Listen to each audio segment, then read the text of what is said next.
The invasion came without warning, as most great threats do.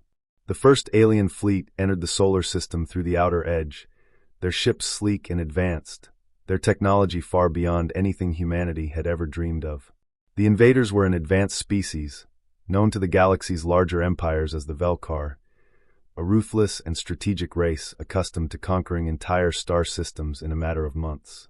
They had watched Earth for centuries, underestimated its inhabitants, and deemed humanity a primitive species, unworthy of serious attention. In their eyes, Earth's chaotic orbit, littered with old satellites, space stations, and the debris of previous space exploration, was just another example of human disarray. Nothing more than junk in the void. The Velkar's approach was swift. Their massive motherships, each capable of decimating entire fleets with a single barrage, arrived and began systematically neutralizing Earth's outer defenses. The military was caught off guard, unprepared for a battle that reached beyond the confines of Earth's atmosphere. The Velkar's fleet swept through the outer space like a plague of locusts, destroying Earth's aging satellites and orbital infrastructure. Yet, what the invaders didn't realize was that they had overlooked one crucial fact about humanity: their ingenuity and their ability to adapt in the face of overwhelming odds. In the first few hours of the attack, Earth's military scrambled to mount a defense, sending every available spacecraft to intercept the invaders. But the alien forces were simply too powerful, too advanced. As the Velkar effortlessly shredded Earth's defense lines, it seemed all hope was lost. Yet, in the chaos of the invasion, humanity found a strange advantage in what the aliens had dismissed as a liability. The very debris the Velkar had ignored was suddenly turned into a weapon of war. Earth's engineers, working from hastily converted space stations and military command centers, realized they could use the junk scattered in orbit, decommissioned satellites, broken space stations, abandoned modules, and even the scraps from failed space missions to fight back. A plan was quickly set into motion.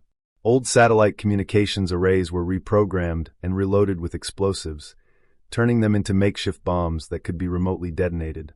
Large chunks of old rocket stages, long since abandoned in orbit, were converted into projectiles that could be launched at the enemy using the remaining thrusters from decommissioned spacecraft.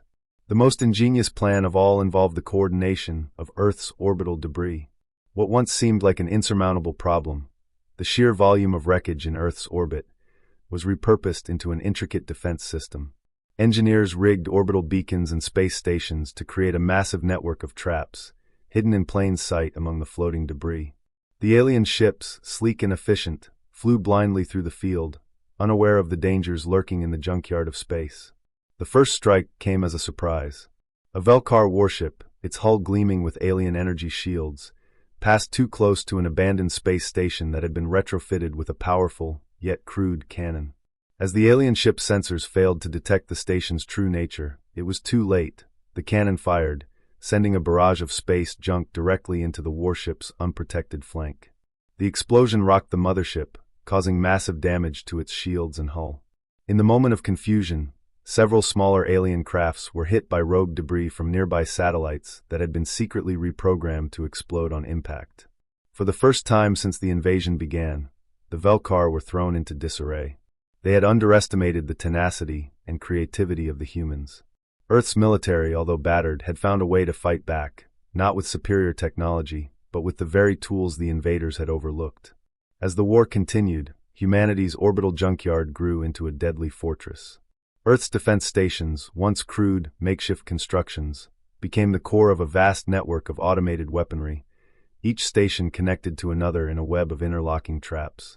Earth's engineers discovered how to use the gravitational pull of Earth and its surrounding moons to sling debris at faster speeds, transforming broken rocket parts and derelict satellites into high-speed kinetic projectiles.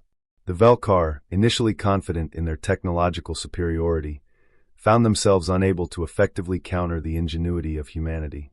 Earth's military employed guerrilla tactics, using the debris field as a labyrinth to ambush the invaders. What the Velkar once saw as a random mess of junk in orbit became the ultimate weapon, a shield and an offensive force, all rolled into one. The climax of the conflict occurred when Earth's orbital defense network was fully operational.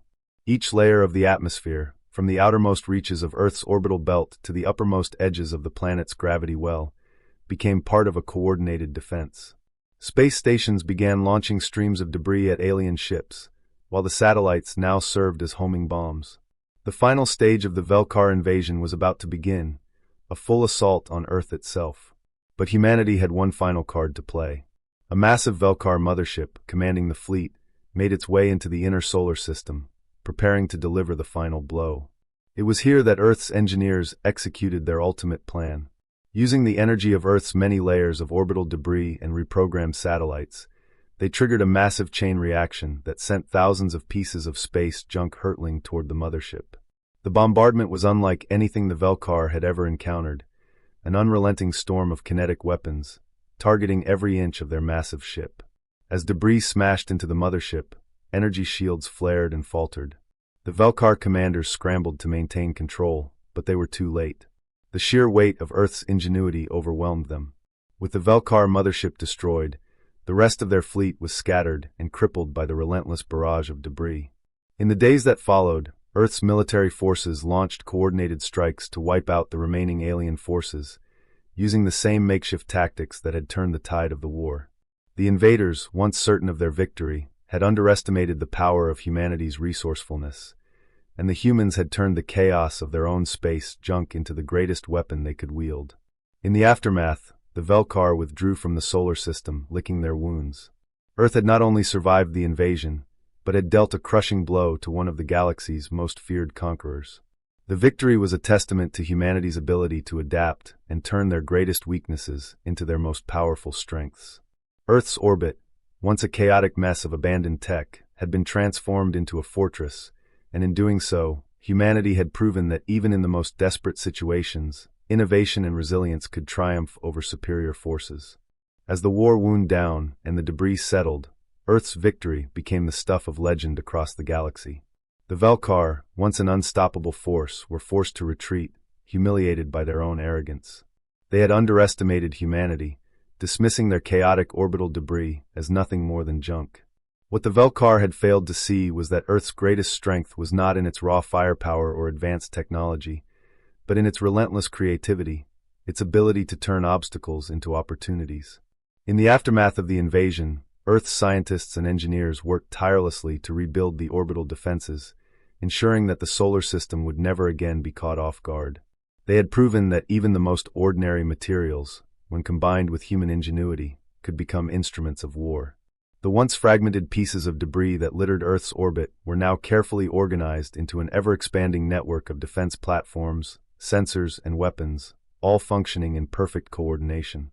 The planet had transformed its weakness into an impenetrable defense. Humanity's victory over the Velkar was not just a military triumph, it was a cultural shift. The rest of the galaxy, once dismissive of Earth, now watched with cautious respect. The Galactic Federation, an interstellar union of advanced species, invited Earth's leaders to join their council, offering alliances and trade agreements. Earth's place in the galaxy had been cemented, but humanity was not content with just survival. The war had sparked a renewed sense of purpose.